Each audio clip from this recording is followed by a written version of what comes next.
का जो पोर्शन है जीके और जीएस का बहुत मजबूत करेंगे, क्योंकि हमने बताया कि देखिए अलग अलग ट्रेंड होता है। अलग अलग ट्रेंड का मतलब होता है वनडे एग्जाम का कुछ अलग ट्रेंड होता है, वनडे एग्जाम का अलग ट्रेंड होता है। जैसे अगर आप पीसीएस देखते हैं, एग्जाम में पीसीएस देते हैं तो क्वेश्चन जीएस थोड़ा सा गहरा पूछा जाता है। और हमने बताया कि आपको यूपी स्पेशल में हम जो होता है मुगल काल के शासन के बारे में बता रहे हैं। यूपी स्पेशल के मुगल काल के शासन जो पढ़ा रहे हैं केवल यूपी स्पेशल के स्टैटिक जीके में चल रहा है। बस आपको मुगल काल के स्टैटिक जीके में हमने आपको बताया हुमायूं के बारे में रचना किया, हमने बताया हुमायूं के बारे में। अब उसके पुत्र की तुलना करेंगे अकबर। अब अकबर के बारे में जानकारी लेते, उसके हुमायूं के 4 पुत्र थे, उसमें सबसे बड़े पुत्र अकबर जो था, उस अकबर के बारे में हम चर्चा करेंगे। बहुत सारे जीएस को जो था यूपी स्टैटिक जीके इसलिए पढ़ा जाता है क्योंकि जितने भी यूपी के एग्जाम होंगे वहां से 15 से 20 क्वेश्चन जो होता है यही से पूछे जाते हैं यूपी स्टैटिक जीके से। इतिहास से जितना भी संबंधित क्वेश्चन रहेंगे वो यही से पूछे जाएंगे। तो अलग अलग जो होता है एग्जाम के अलग अलग पैटर्न होते हैं, लेकिन हम जो होता है आपको स्टैटिक जीके यूपी पढ़ा रहे हैं तो इसी को जो होता है नोट्स बना करके आप पढ़ते रहिए। तो हुमायूं के बारे में जो होता है चर्चा हुई। अब उसके पुत्र, बड़े पुत्र जो होता है 4 पुत्रों में एक पुत्री थी गुलबदन बेगम और 4 पुत्र थे उसके। तो हुमायूं के बड़े पुत्र जो था अकबर को जो था अपना उत्तराधिकारी बनाया था। अकबर को जो था अपना उत्तराधिकारी बनाया। अकबर जो शासन किया था 1556 से लेकर के 1665 तक, 1556 से लेकर के 1605 तक जो था जो शासन काल चला वो अकबर का शासन काल था। जो हुमायूं का शासन काल आप देखें, उसके बड़े पुत्र का शासन काल देखेंगे अकबर का। अकबर जो होता है 1505 से लेकर के 1605 तक। बचपन में अकबर का जो होता बचपन का नाम जो था, उसके बचपन में नाम जो रखा गया था बदरुद्दीन था। बदरुद्दीन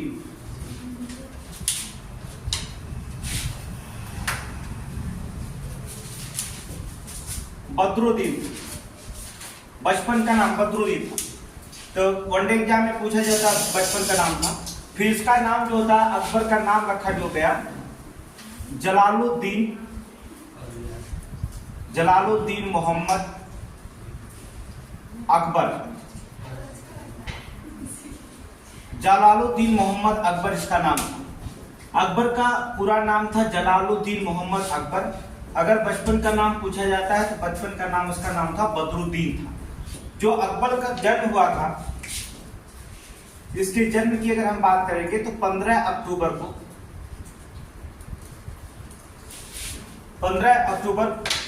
1542 ईस्वी में इसका जन्म हुआ। सबसे मोस्ट इंपॉर्टेंट होता है इसके जन्म का स्थान, बहुत ज्यादा एग्जाम में पूछा जाता है। अकबर का जन्म कहाँ हुआ था, इसके स्थान के बारे में ज्यादा पूछा जाता है। तो आपको बता दें अमरकोट के राजा, एक अमरकोट के राजा थे भीरसाल। अमरकोट के राजा जो थे राजा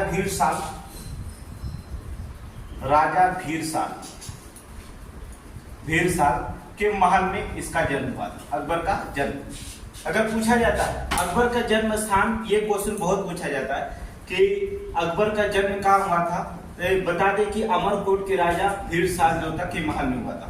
हुमायूं जब पराजित हुआ था तो वो भाग करके शरणार्थी के रूप में जो होता है राजा भीर के साल के पास पहुंचा था। जो हुमायूं था शरणार्थी के रूप में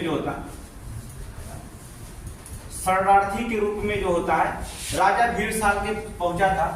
हुमायूं की जो पत्नी थी वो हमीदा बानो बेगम थी, याद रखिएगा। उसकी पत्नी जो थी हमीदा बानो बेगम ने जो होता है अकबर का जो होता है जन्म दिया, अर्थात अकबर को जन्म दिया। याद रखिएगा अकबर का माता का नाम क्या था, हमीदा बानो बेगम जो थे, जहां से जो होता है अकबर का जो था जन्म हुआ था। तो क्वेश्चन यहाँ से पूछा जाएगा कि अकबर कहाँ जन्म लिया था। ये क्वेश्चन कई बार पूछा गया। अमरकोट के राजा भीरसाल के पास जो होता के महल में जो होता है अकबर जो होता है अकबर का जन्म होता है। जहां हुमायूं जो होता है अकबर के पिता हुमायूं जो होता है शरणार्थी के रूप में राजा भीरसाल के पास पहुंचे थे। अपनी पत्नी हमीदा बानो बेगम के साथ, और वहीं पर जो होता है अकबर का जो होता है उसी महल में क्या होता है जन्म हो जाता है। अब अकबर की बात करें कि अकबर 13.5 वर्ष की अवस्था में था, तभी उसका जो होता राज्याभिषेक हो चुका है, क्योंकि हुमायूं की मृत्यु के बाद अकबर का राज्याभिषेक 13.5 वर्ष की अवस्था में हो गया। 13.5 वर्ष की अवस्था में हुआ, याद रखना। यहां पर जो होता था अकबर जो होता था 13.5 वर्ष की अवस्था में जो होता अकबर की राज्याभिषेक जो होता हो गया था। ये क्वेश्चन पूछा जाता है, अकबर जो होता है 2 बार राज्याभिषेक करवाया था, ये भी जान लीजिए। अकबर जो होता 2 बार राज्याभिषेक कराया था। आगे बताएंगे अकबर जो होता राज्याभिषेक 13.5 वर्ष की अवस्था में जो होता है इसने क्या कर दिया था, कहां पर होता यह स्थान पूछा जाता था, कालानौर नामक स्थान पर। ये बहुत जरूरी होता है स्थान कि राज्याभिषेक अकबर का राज्याभिषेक कहां हुआ था, तो कालानौर नामक जो होता स्थान पर हुआ, कालानौर नामक स्थान पर। याद रखिएगा क्योंकि ये स्थान बहुत इंपॉर्टेंट क्वेश्चन है। यहाँ से क्वेश्चन यूपी में क्वेश्चन पूछा गया था और भी एग्जाम में पूछा गया था कि अकबर के जो होता राज्याभिषेक कितने वर्ष की अवस्था में हो गया था। तो जो अकबर के राज्याभिषेक हुआ 13.5 वर्ष की अवस्था में उसका राज्याभिषेक हो चुका था। किस स्थान पर, कालानौर नामक स्थान पर हुआ था। कभी कभी जो होता सन भी पूछ देता है, तो 14 फरवरी 1956, यहाँ 1956 से शासन काल शुरू हो जाता है। 1956 याद कर लेंगे तभी कोई दिक्कत नहीं है। 1956 अर्थात अगर डेट पूछा जाता है तो 14 फरवरी 1956 के जो होता है यहाँ पर राज्याभिषेक हुआ था कालानौर। ये भी क्वेश्चन पूछा जाता है कि अकबर का जो होता राज्याभिषेक 13.5 वर्ष की अवस्था में हुआ था, उस समय अकबर का संरक्षक कौन था। तो बता दे जो अकबर का संरक्षक माना जाता था, जिसके संरक्षक में राज्याभिषेक हुआ था, तो अकबर का संरक्षक जो था बैरम खान था। बैरम खान याद रखिए, ये अकबर का संरक्षक था बैरम खान। ऐसा नहीं कि ये अकबर का संरक्षक, बैरम खान जो था हुमायूं का भी संरक्षक था। अकबर के पिता हुमायूं का भी जो था ये संरक्षक था। हुमायूं के सेना में शामिल था, अर्थात हुमायूं के शासनकाल में जो था शामिल था। ये हुमायूं की सेवा में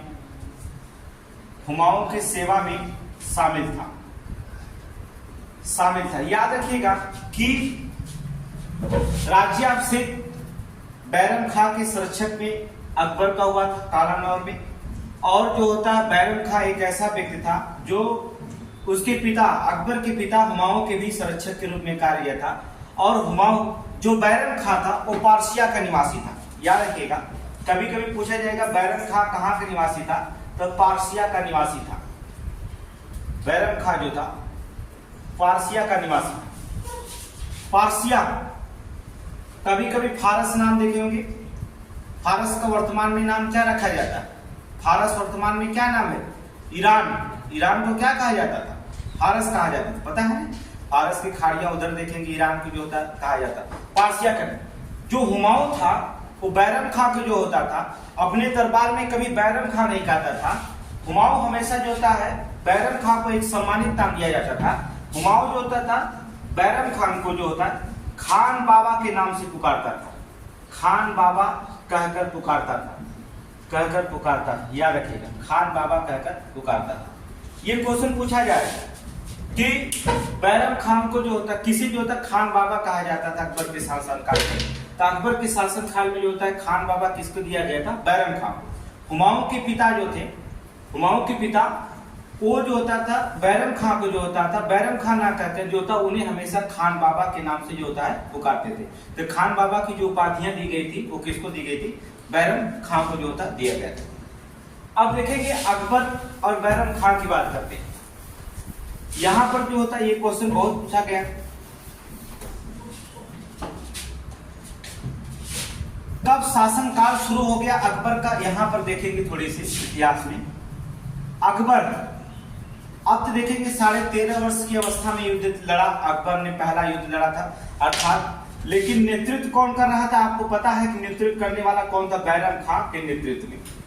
बैरम खां के नेतृत्व में पानीपत का द्वितीय युद्ध लड़ा था। पानीपत का प्रथम युद्ध कौन लड़ा था? पानीपत का प्रथम युद्ध लड़ा था, कौन लड़ा था? बाबर। बाबर ने लड़ा था। अब बाबर लड़ा था इब्राहिम लोदी के साथ 1526 में इब्राहिम लोदी के साथ लड़ा था। इब्राहिम लोदी के हराने के बाद जो था बाबर जो होता है यहाँ पर मुगल काल की स्थापना, तो मुगल काल का जो स्थापना माना जाता है किसको माना जाता है? बाबर को माना जाता है। अब यहाँ पर जो होता है अकबर ने बैरम खां के नेतृत्व में जो होता है पानीपत का दूसरा युद्ध लड़ा, बैरम खां के नेतृत्व तथा हेमू के बीच जो होता है पानीपत का युद्ध हुआ। पानीपत का द्वितीय युद्ध हुआ। अब देखिए जब युद्ध हुआ पानीपत का द्वितीय युद्ध हुआ तो हेमू जो होता है पराजित हो गया। पराजित नहीं हो गया बल्कि हेमू जो होता है मारा भी गया, याद रखिएगा मारा गया। पराजित की बात ही छोड़कर नहीं भागा था, लेकिन बल्कि हेमू को क्या कर दिया गया था? मार दिया गया था। जब हेमू मारा गया था तो इसी समय हेमू के परास्त होने के बाद पूरे हिंदुस्तान पे पूरी तरह जो होता है, जब हेमू मारा गया तो अकबर का जो होता है पूरा हिंदुस्तान पर जो होता है आधिपत्य हो गया, पूरे हिंदुस्तान पर आधिपत्य हो गया, आधिपत्य हो गया। ठीक है, यहाँ पर हेमू के मरने के बाद अब वहां बाबर जो होता है इब्राहिम लोदी को मारने के बाद जो होता है मुगल काल की स्थापना किया। यहाँ जो था प्रथम युद्ध लड़ा था बाबर, यहाँ पर जो होता है द्वितीय युद्ध लड़ा कौन से? पानीपत का, अर्थात अकबर लड़ा और हेमू के बीच में हुआ। हेमू पूरी तरह से पराजित हुआ बल्कि मारा गया। हेमू के मरने के बाद जो होता है पूरे हिंदुस्तान पर जो होता है अकबर का क्या हो जाता? आधिपत्य हो जाता। यहाँ से क्वेश्चन पूछा जाता है आधिपत्य क्या हुआ था। अगर हम बताएं अकबर की सेना और भी युद्ध लड़ी थी, जैसे युद्धों में बात बता दें, अकबर की सेना मेन युद्ध कहां जीती थी? जैसे 1559 में उन्होंने क्या जीत लिया था? ग्वालियर। 1559 में जो होता है ग्वालियर को जीत लिया। 1560 में उन्होंने क्या कर लिया? विजित कर लिया जौनपुर को। 1560 में जो होता है जौनपुर को विजित कर लिया। फिर 1561 में मालवा व कानपुर को जो होता है विजित कर लिया। देखिए हमने आपको बताया कि यूपी से संबंधित हम पढ़ा रहे हैं, स्टैटिक जीके यूपी से संबंधित जितना यूपी में क्वेश्चन पूछा जाता है इतिहास का वो स्टैटिक जीके यही है। यही आपसे उत्तर प्रदेश में जो इतिहास पूछा जाता है सारे क्वेश्चन जो होता है यहीं से पूछे जाते हैं। तो एक क्वेश्चन जो होता है यूपी स्पेशल स्टैटिक जीके में है और भी सारे क्वेश्चन होंगे उसमें, लेकिन जो होता है यहाँ पर यही क्वेश्चन रखा जाता है। तब देखेंगे फिर 1569 में जो होता है उन्होंने क्या कर दिया? फिर जो होता है उत्तर प्रदेश के जो होता है बांदा जिला में, उत्तर प्रदेश के बांदा जिला में किस पर? कलिंगर पर जो होता है विजय प्राप्त कर लिया। कलिंगर पर अर्थात उत्तर प्रदेश के बांदा जिला में जो कलिंगर था, कलिंगर के शासक को जो होता हराया था। और उस समय कलिंगर का शासक कौन था? राजा रामचंद्र। याद रखिएगा जो कलिंगर के शासक थे, कलिंगर का शासक जो था राजा रामचंद्र को जो होता अकबर जो था उन्होंने क्या कर दिया? अकबर ने क्या कर दिया? पराजित कर दिया था। और पराजित करके यहाँ राजा रामचंद्र जो था जब पराजित हो गए तो अकबर ने इन्होंने क्या कर दिया? रामचंद्र को जो था प्रयाग को जो होता जागीर दे दिया, यहाँ से हटा दिया और इनको भेज दिया कहाँ? प्रयाग को जो होता है जागीर के रूप में दे दिया। ठीक है, प्रयाग की जागीर दे दिया रामचंद्र को। यहाँ से हटा करके जो होता उन्होंने क्या कर दिया? प्रयाग को जो होता है जागीर दे दिया। फिर इसके बाद जो होता है 1583 ईस्वी में जो होता है अकबर क्या करता है? अकबर 1583 ईस्वी में यही प्रयाग को जो होता नाम बदल करके जो होता 1583 ईस्वी में उन्होंने क्या कर दिया था? इलाहाबाद रख दिया। क्या नाम रखा था? इलाहाबाद। अब देखेंगे क्वेश्चन पूछा जाता है कि प्रयाग का नाम जो होता है किस मुगल काल के शासक ने रखा था? तो प्रयाग का नाम इलाहाबाद जो था किस मुगल शासक ने रखा था? अकबर ने रखा था। कब रखा था? 1583 में। 1583 में जो होता है प्रयाग का नाम जो होता है उन्होंने क्या कर दिया था? इलाहाबाद रखा था। तो इलाहाबाद जो होता नाम यहाँ पर रख दिया था। फिर जो होता है इलाहाबाद से जो होता है फिर जो होता नाम चेंज हो गया, प्रयागराज हो गया। इलाहाबाद से नाम, वर्तमान में इसका नाम क्या रख दिया गया? प्रयागराज। यहाँ पर पूछेंगे कि प्रयागराज जो होता किस नाम से, किस शासक ने रखा था? तब वहां सुनेंगे कौन? तब लिखेंगे बाबा योगी। कौन? योगी बाबा। वर्तमान में नाम क्या है? प्रयागराज, योगी बाबा। लेकिन याद रखिएगा इलाहाबाद हाई कोर्ट के जो होता है बोर्ड पर अभी इलाहाबाद ही लिखा गया। उसने इलाहाबाद हाई कोर्ट ने सीधे मना कर दिया था कि हमारे बोर्ड पर जो होता है इलाहाबाद ही लिखा जाएगा। ये कौन सा नौटंकी रोज रोज प्रयागराज करेंगे? ठीक है, तुम ये हम बदलेंगे, को बदलेंगे? तो अभी कोर्टवा में जो होता है इलाहाबाद ही लिखा गया था, पता नहीं बदला गया, इसमें बोर्ड की नहीं बदला था। उस समय बोर्ड निकाल रहे थे, सब मना कर दिया था कोर्ट ने।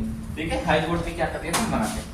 तो 1583 में इलाहाबाद में जो होता है, इलाहाबाद को जो होता है अकबर ने इसका नाम दे दिया था।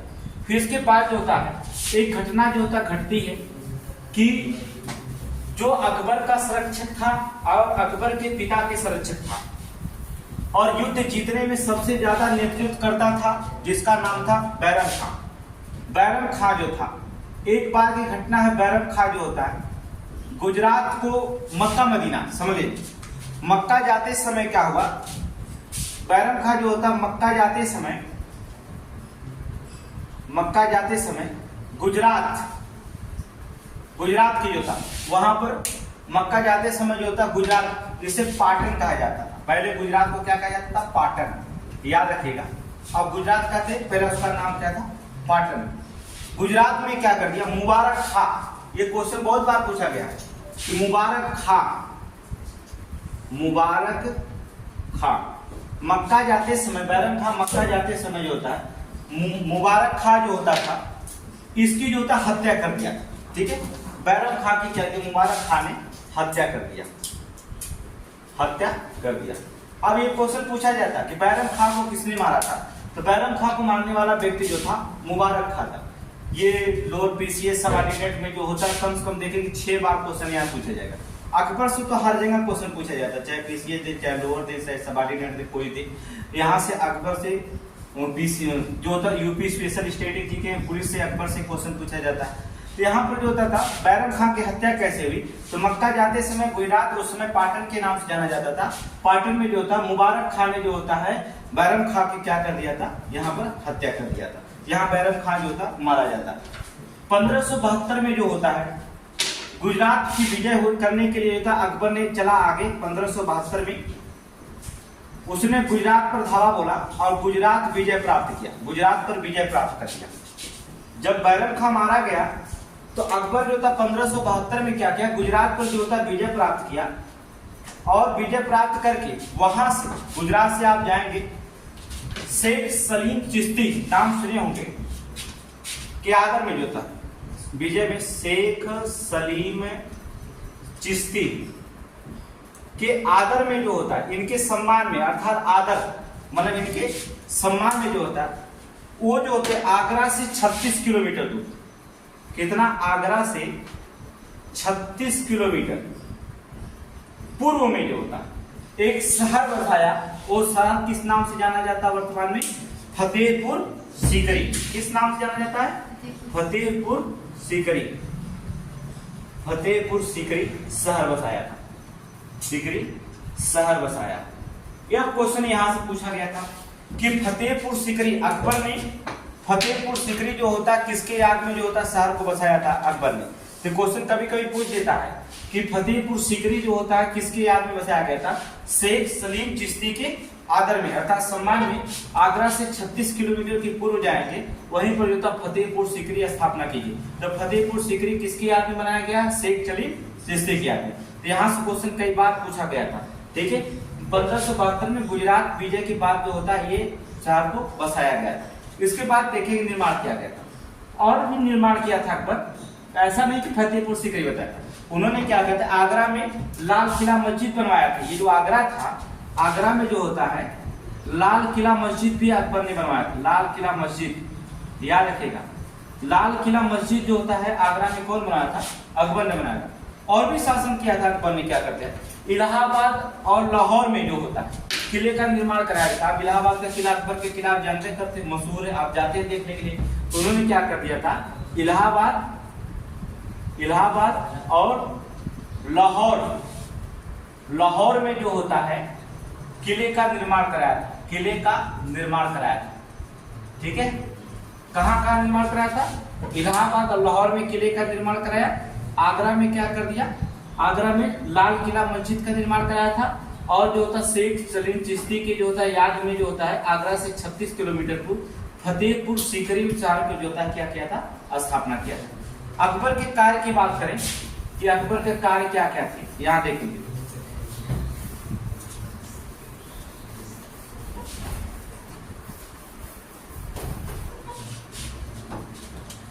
अकबर के प्रमुख कार्य देखा जाए, अकबर के प्रमुख कार्य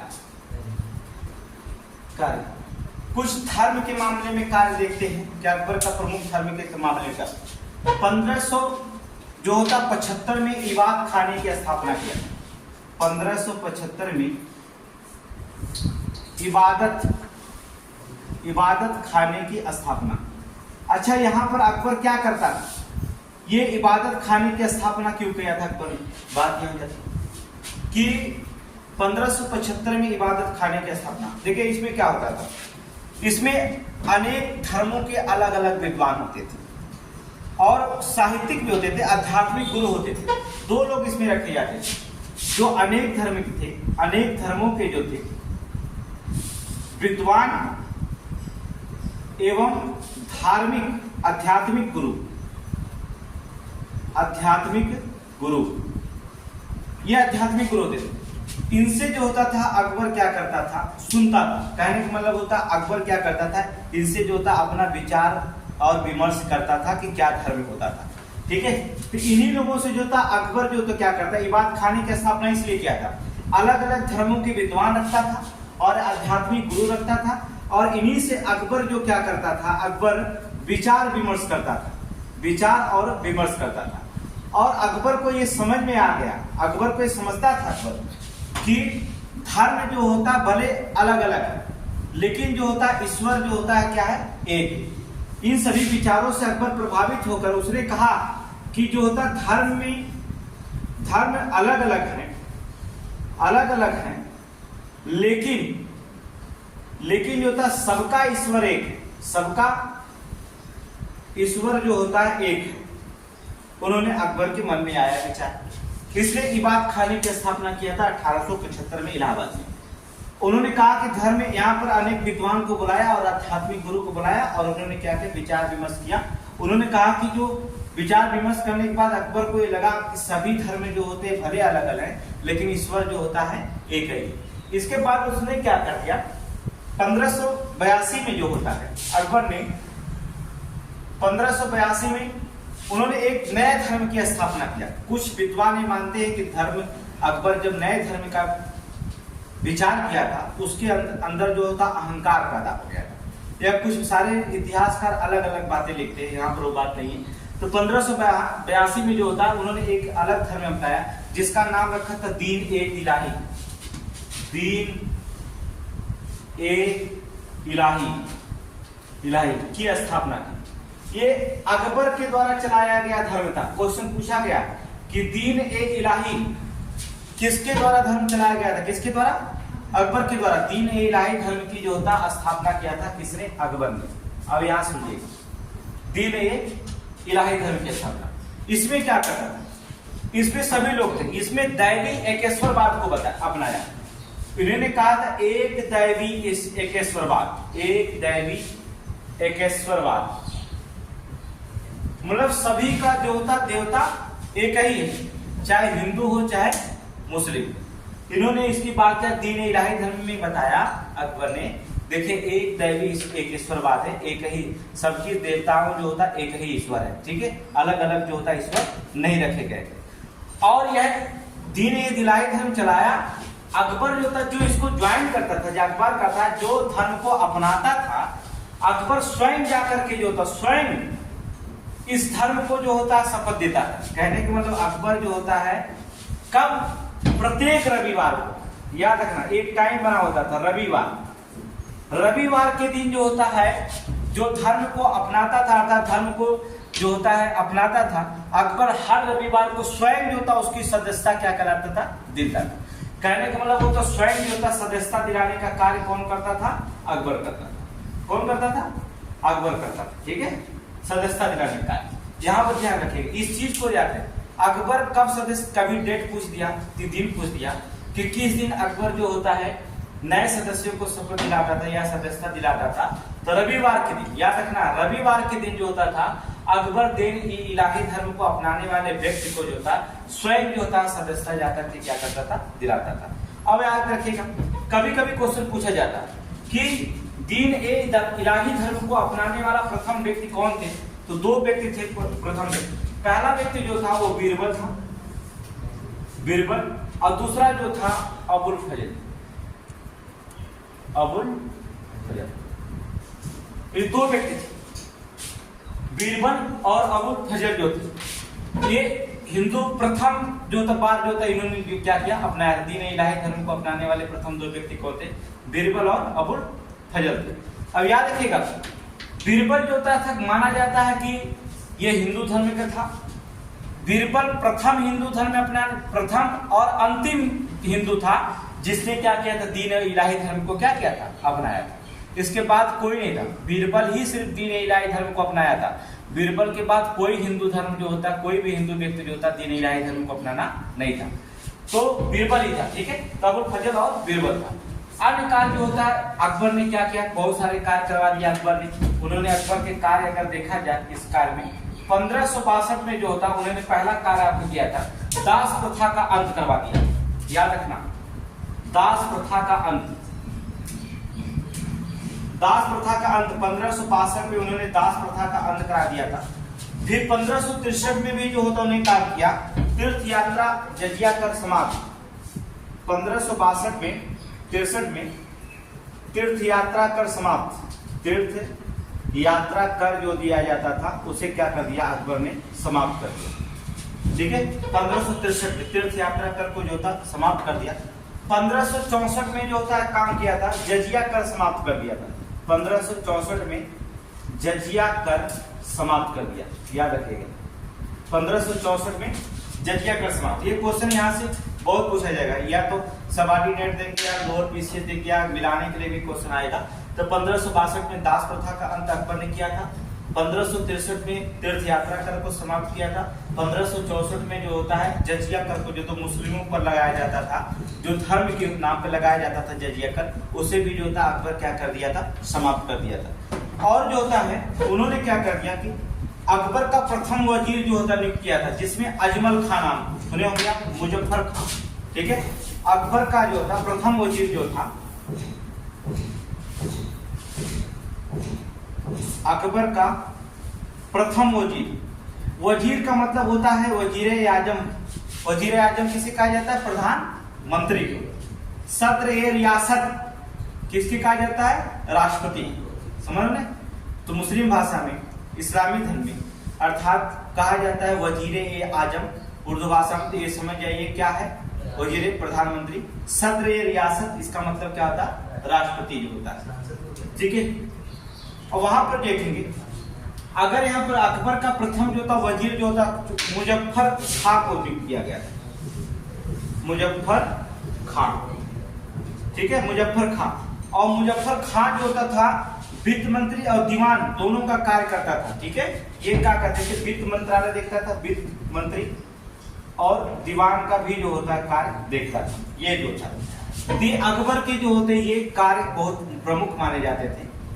अब आपसे पुलिस में जो होता है या और भी एग्जामों में जो होता है, अकबर के 9 रत्न पूछे जाते हैं कि अकबर के 9 रत्न कौन कौन थे, उनके बारे में चर्चा करते थे। देखिएगा, अकबर के 9 रत्नों के बारे में किया जाता है।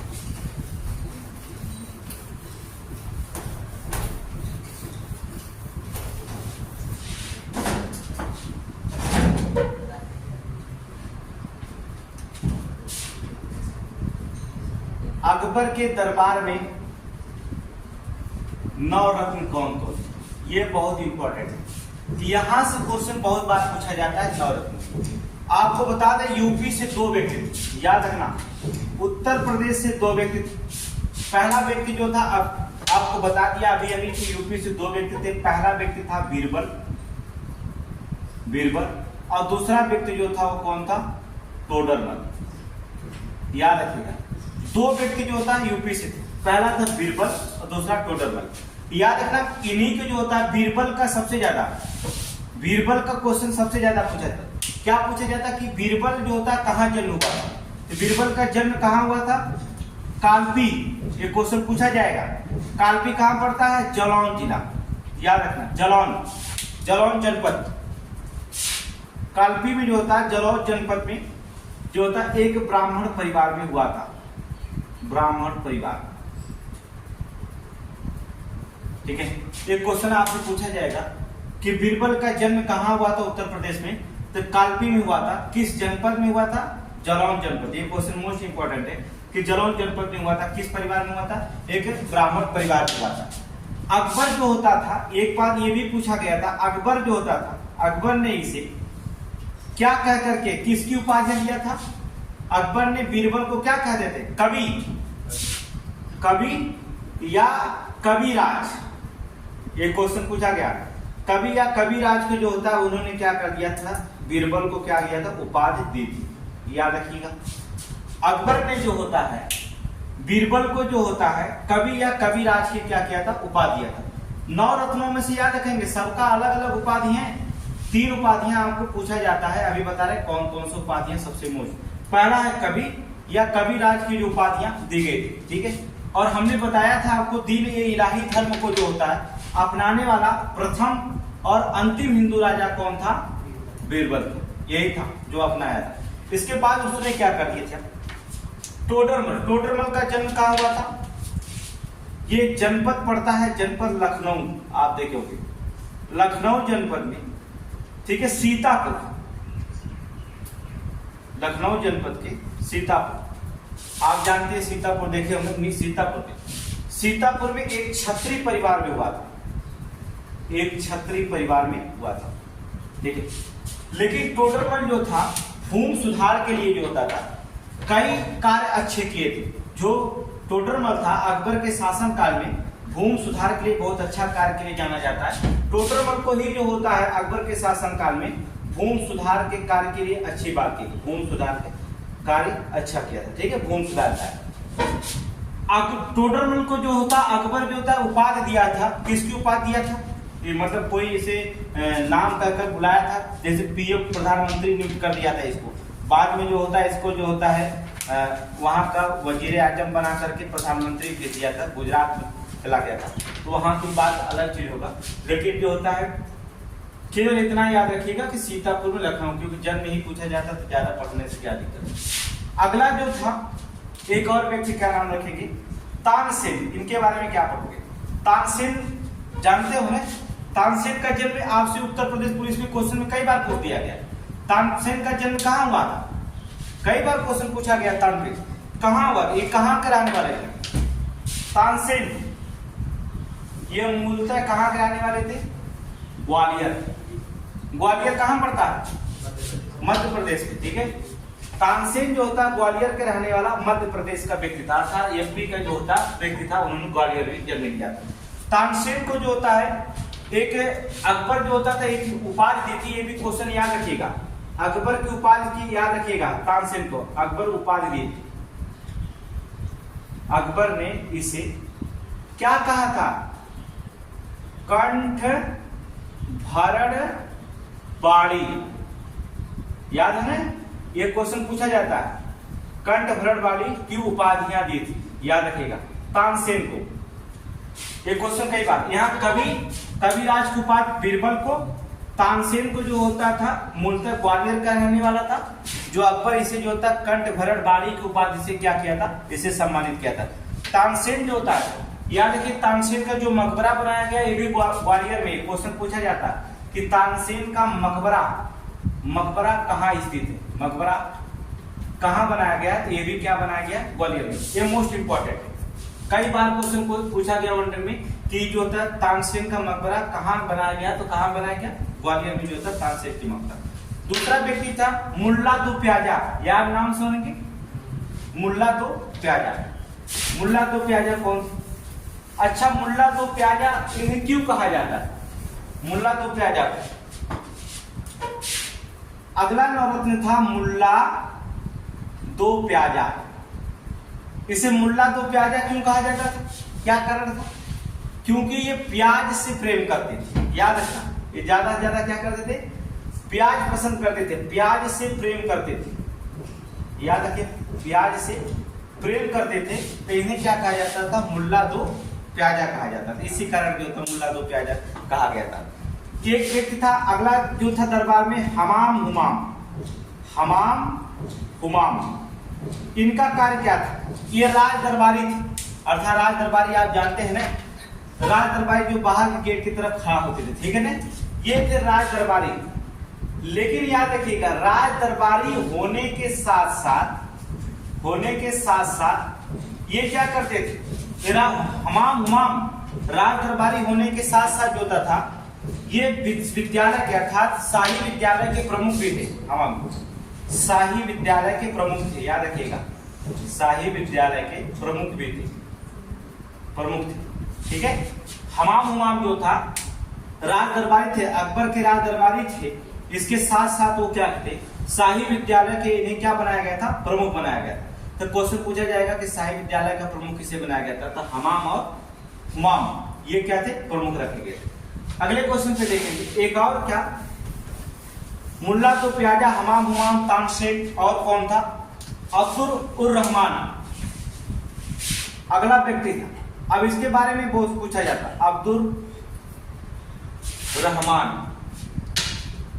अब्दुल रहीम, इस तरीके अब्दुल रहीम था, रहमान नहीं था। अब्दुल रहीम खाने खाना, ये बहुत इंपॉर्टेंट नाम। अब्दुल रहीम खाने खाना कौन था? ये क्वेश्चन पूछा गया कि अब्दुल रहीम खाने खाना कौन था? ये कौन था? अब्दुल रहीम खाने खाना का परिचय पहले बात जान लीजिए, बैरम खां का पुत्र था। याद रखिए, बैरम खां का पुत्र था, पहला परिचय इसका हो गया। बैरम खां कौन था? हुमायूं और अकबर का संरक्षक था। हुमायूं और अकबर का संरक्षक था कौन? बैरम खां। और बैरम खां का पुत्र कौन था? अब्दुल रहीम खाने खाना। आज याद रखना, अब्दुल रहीम खाने खाना के जो होता अकबर जो होता, अकबर को पढ़ाया भी था, याद रखिएगा। अकबर का जो होता, अकबर इसके क्या था? शिष्य। अकबर इसका क्या था? शिष्य था, याद रखिएगा। लेकिन माना जाता है कि मुगल काल में अकबर बिना पढ़ा लिखा व्यक्ति था, अकबर शिक्षा नहीं लिया था, अर्थात अनपढ़ किसे माना जाता है मुगल काल में? अकबर को ही माना जाता। अकबर जो था अनपढ़, ऐसा माना जाता है अकबर अनपढ़। लेकिन ये जो था शिक्षा जो प्राप्त किया था इन्हीं से किया था। फिर और जो था तीसरा व्यक्ति, अंतिम व्यक्ति कौन था? मान सिंह। मान सिंह कौन थे? ये आपको पता होगा मान सिंह कौन थे। अकबर के किले में मान सिंह कौन था? ये जो होता मान सिंह अकबर का सेनापति था, पता है ना, अकबर का सेनापति। मान सिंह कौन था? सेनापति। याद रखिए, राणा प्रताप के, देखिए अकबर का सेनापति मान सिंह था, हिंदू था, लेकिन राणा प्रताप का सेनापति जो था एक मुस्लिम था, ये भी याद। ऐसा नहीं कि जो महाराणा प्रताप थे उनके जो सेनापति था, जो युद्ध का नेतृत्व करता था, वो कौन था? मुस्लिम था, लेकिन यहाँ कौन था? हिंदू था। तो दोनों में कभी नहीं।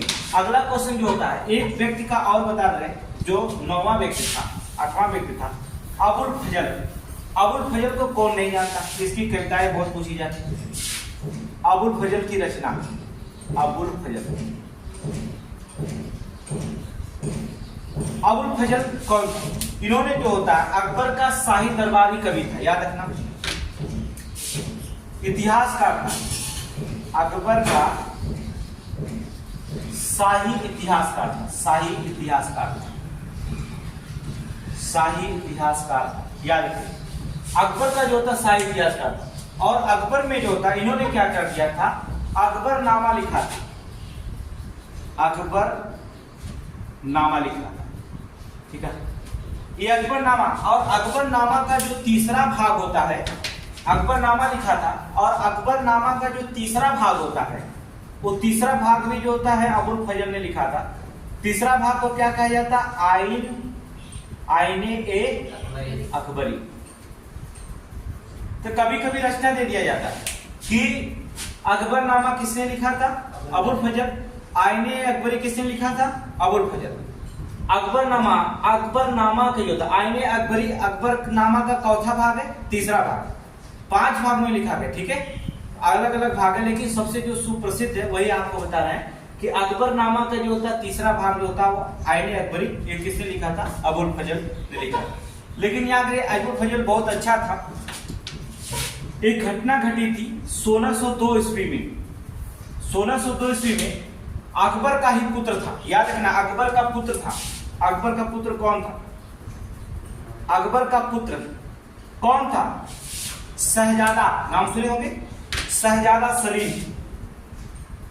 शहजादा सलीम जो अकबर का पुत्र था 1602 ईस्वी में, अकबर का पुत्र शहजादा सलीम ने जो होता बुंदेलखंड के राजा अर्थात ओरछा के महाराज, ओरछा के राजा, ओरछा याद रखिएगा, ओरछा के राजा, ओरछा के राजा कौन थे? वीर सिंह, वीर सिंह बुंदेला, वीर सिंह बुंदेला नाम सुने होंगे। ओरछा के महाराजा जो थे वीर सिंह बुंदेला के द्वारा जो होता है अबुल फजल की क्या कर दी जाती है? हत्या कर दी जाती है। ठीक है, वीर सिंह बुंदेला द्वारा, ठीक है, हत्या कर दी जाती है, हत्या कर दी जाती है। याद रखिएगा, ये क्वेश्चन बहुत बार पूछा गया कि अबुल फजल की हत्या किसने करवाया था? तो अकबर का पुत्र ही कराया था, शहजादा सलीम। शहजादा सलीम ने जो होता अकबर का पुत्र था शहजादा सलीम, इसने ने क्या किया? ओरछा के राजा वीर सिंह बुंदेला के द्वारा जो होता है उन्होंने क्या किया? अबुल फजल के क्या कर दिया? 1602 ईस्वी में क्या कर दिया? हत्या करवा दिया था। तो ये क्वेश्चन बहुत बार क्वेश्चन पूछा गया, यहाँ से क्वेश्चन जो होता है बहुत ज्यादा बनाए जाते हैं। तो जितने भी क्वेश्चन आपके मोस्ट इंपोर्टेंट पूछे जाएंगे, अर्थात यूपी के एग्जाम में जितना भी क्वेश्चन पूछे जाएंगे स्टैटिस्टिक्स में, एक भी क्वेश्चन यहाँ से बाहर नहीं जाएगा, वहां से ही सबसे क्वेश्चन पूछा जाता है। अगला जो होता था, ये जो हत्या कर दिया गया था, 9वां जो था रत्न कौन था उसके बारे में चर्चा कर लेते हैं कि 9वां रत्न अकबर का कौन था। याद रखना कि अकबर, अबुल फजल जो होता अकबर को दैवी प्रकाश का अंग मानता था। जो अबुल फजल था वो जो होता अकबर को जो होता कहता था कि दैवी प्रकाश के देवता का एक अंग है हमेशा। तो इसलिए जो होता है अकबर को हमेशा वो ये मान के चलता था कि अकबर यहाँ पर जो होता है एक दैवी प्रकाश का अंग है, अर्थात ये देवताओं का एक अंग आकर के यहाँ पर जमीन पर जो था सबका संरक्षक बना है, ऐसा अबुल फजल का कहना था। कभी कभी वाक्य जो होता है पूछ देगा तो बता देंगे। और 9वां नवरत्न में कौन था? फैजी, नाम सुने होंगे। 9वां रत्न जो था वो फैजी था, अबुल फजल का बड़ा भाई था। याद रखना फैजी कौन था? अबुल फजल का बड़ा भाई था फैजी। ठीक है, अबुल फजल का बड़ा भाई था जो फैजी जो था, और ये कवि भी था, साहित्यकार भी था। ठीक है, कवि और साहित्यकार, कवि और साहित्यकार। अब यहां से क्वेश्चन जो आपकी पुलिस में पूछा जाएगा, यहां से पूछा जाएगा जो फैजी था गणित के जो लेखक अर्थात जो था गणित की पुस्तक, आपको पता है गणित की पुस्तक कौन है? गणित की पुस्तक जो था कौन? लीलावती, नाम सुने होंगे। गणित की पुस्तक क्या? लीलावती। इन्होंने लीलावती को, जो गणित की पुस्तक थी लीलावती, उस लीलावती को जो था उन्होंने क्या कर दिया था? फारसी भाषा में अनुवाद किया था। फारसी क्वेश्चन पूछा गया है, फारसी भाषा में अनुवाद किसने किया था? अर्थात गणित की पुस्तक लीलावती को जो होता है फारसी भाषा में अनुवाद किसने किया था? तो आपको बता दें फारसी भाषा में जो अनुवाद करने वाला व्यक्ति कौन था? वो फैजी। ये क्वेश्चन कई बार पूछा गया कि गणित की पुस्तक लीलावती जो होता है किसने फारसी भाषा में अनुवाद किया था? अर्थात कौन किया था? फैजी ने किया था। और याद रखना अकबर ने जो होता है फतेहपुर सीकरी में जामा मस्जिद पे जो होता स्वयं जो होता खुतबा इन्होंने पढ़ता था। अकबर जो होता है फतेहपुर सीकरी में जो होता है खुतबा पढ़ता था, और उस खुतबा को लिखने वाला कोई दूसरा व्यक्ति नहीं था। खुतबा को लिखने वाला व्यक्ति जो था कौन था? फैजी था। फैजी का लिखा हुआ खुतबा जो होता है अकबर में क्या करता? अकबर उसे पढ़ता था। ये तो हुआ अकबर के शासन का। बस थोड़ी सी और हिंट रखते हैं, अकबर की राजपूत नीति भी थोड़ी सी देख लीजिएगा कि अकबर राजपूत नीति क्या है। थोड़ी सी क्लाइंट, अकबर की राजपूत नीति क्या है? अकबर की राजपूत नीति क्या है? राजपूत नीति देखिए अकबर को पता हो गया कि अकबर को पता चला कि मुगलों को जो होता है यहाँ जो मुगल हैं मुगलों के यहाँ विदेशी समझा जाता है। अकबर को ये एहसास हुआ जो यहाँ मुगल शासक है यहाँ के लोग जो होता है उन्हें विदेशी समझते हैं। तो उन्होंने क्या किया, जब विदेशी समझते थे तो उन्होंने अकबर के दिमाग में आया कि क्यों ना हम राजपूतों से अपना सामंजस्य और संगठन बनाना शुरू करें और मुगलों का जो होता है यहाँ अस्थायित्व स्थापित कर दें कि हम यहीं के रहने वाले। तब यहाँ पर जो होता है अकबर ने क्या किया, राजपूतों से अपना संबंध बनाना क्या कर दिया, शुरू कर दिया। अकबर ने वैवाहिक संबंध की शुरुआत किया था 1562 और 63 ईस्वी। अकबर जो होता है वैवाहिक संबंध अपना स्थापित करना शुरू किया राजपूतों से। वैवाहिक संबंध जो होता है 1562 और 63 में जो होता है राजपूतों से अपना वैवाहिक संबंध स्थापित करना क्या कर दिया, शुरू कर दिया। 1562 ईस्वी में जो होता राजा भरमल का नाम सुने होंगे, बादशाह की सेवा में उपस्थिति हुई थी। बादशाह वहां गए, अकबर गए, राजा भरमल 1562 में राजा भरमल कभी कभी जो है यहाँ पर जो होता अकबर की जो होता उपस्थिति हुई, अकबर की जो होता उपस्थिति हुई। राजा भरमल के पास जो होता अकबर की जो होता उपस्थिति और अकबर की उपस्थिति की इनकी सेवा को जो था अकबर की सेवा अधीनता को उन्होंने क्या कर लिया, स्वीकार कर लिया। राजा भरमल क्या किए, इनकी अधीनता को क्या कर लिए, स्वीकार कर लिए। जब राजा भरमल अधीनता के स्वीकार के लिए उनकी ज्येष्ठ पुत्री थी, राजा भरमल की जो होती थी ज्येष्ठ पुत्री थी, राजा भरमल की ज्येष्ठ पुत्री कौन थी। अब यहां से क्वेश्चन बनता है, जहां से क्वेश्चन बनता है वहीं पर सुनेंगे। ज्येष्ठ पुत्री कौन थी, राजा भरमल ज्येष्ठ पुत्री कौन थी, हरखाबाई, या क्या नाम था, हरखाबाई। और बाद में जब अकबर की से शादी हो गई तो हरखाबाई का नाम क्या रख दिया गया था, जोधाबाई। क्या रखा गया था, जोधाबाई। ये अब यहां से क्वेश्चन पूछा गया कि अकबर की पत्नी का क्या नाम है, अकबर की पत्नी का हरखाबाई या जोधाबाई। राजा भरमल की क्या थी, ज्येष्ठ पुत्री थी। अब देखिए कभी कभी जो होता है हरखाबाई जोधाबाई को जो होता है एक नाम दिया जाता है, मरियम उज्जैनी का नाम दिया जाता है। जोधाबाई का नाम मरियम उज्जैनी, ये भी क्वेश्चन पूछा गया है। और भी बड़ा एग्जाम देंगे तो और भी बड़ा, मरियम उज्जैनी कहते थे, याद रखें क्या कहते थे, मरियम उज्जैनी कहते थे। अर्थात हरखाबाई या जोधाबाई के साथ जो होता है अकबर का विवाह हुआ, जिसे मरियम उज्जैनी कहा जाता है। जोधाबाई की पुत्र जो होता है यहीं से जो होता है एक पुत्र उत्पन्न हुआ, जोधाबाई से जो होता है एक पुत्र उत्पन्न हुआ, पुत्र जो होता उत्पन्न हुआ जिसका नाम क्या था, सलीम। क्या नाम था, सलीम।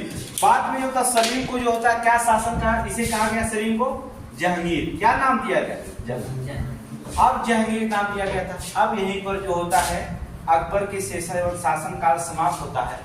अब कल हम पढ़ते हैं जहांगीर के शासन काल, यही शुरू करेंगे कि जहांगीर का शासन काल कैसा था। तो हरखाबाई जोधाबाई का एक पुत्र था जिसका नाम सलीम था, सलीम उसका नाम रखा गया जहांगीर। बाद में हुआ जहांगीर का जो था बचपन का नाम क्या था, सलीम। जहांगीर किसका पुत्र था, हरखाबाई या जोधाबाई। तो यहाँ पर शासन काल जो होता है जहांगीर के शुरू होता है। तो जहांगीर का शासन काल कल के नीति में हम बताते हैं कि जहांगीर कैसा चला। तो जितना क्वेश्चन दिखाए बताएं, अगर आप पढ़ रहे हैं तो चाहे पीसीएस दिए, चाहे समीक्षा, चाहे कोई भी एग्जाम देंगे, बड़े आसानी से पेपर को क्या करेंगे, फाइट कर ले जाएंगे। यहाँ से ज्यादा